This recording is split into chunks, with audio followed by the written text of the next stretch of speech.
தான் இந்த உலகத்துக்கு சொன்னார். அவர் எங்கள் எல்லாரையும் தேடி வந்த தெய்வம். உங்களுடைய மனமாற்றத்தை விரும்புகிறார். என் அன்பு ஜனமே, இந்த நாட்களில் நாங்கள் வாழ்ந்து கொண்டிருக்கிறோம். நீங்கள் மனம் திரும்ப வேண்டியது.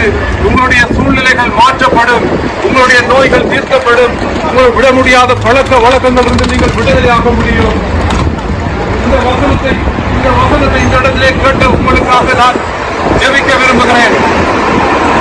எங்களை நேசிக்கிற நல்ல தகப்பனே, இந்த நாளிலும் இந்த வார்த்தைகளை போட்ட இருதயத்திலே பேசின உமது வார்த்தைக்காக நன்றி செலுத்துகிறேன். ஆண்டவரை, இந்த இடத்திலே விட முடியாத பழக்க வழக்கங்கள் வந்து விடுதலையாக யார் யார் ஒப்புக் கொடுத்தார்களோ, இருதயத்திலே பேசினார்களோ, அவர்களை நீங்கள் சந்திக்கும்படிக்காக ஜெபிக்கிறேன். உமது வல்லமை உள்ள கரம் அவர்களை தாங்கட்டும், தொடற்றும். அவர்களுக்கு ஒரு சூழல் ரட்சிப்பை கொடுக்கும்படிக்காக ஜெபிக்கிறேன். ஜீவனுள்ள நல்ல தகப்பனே.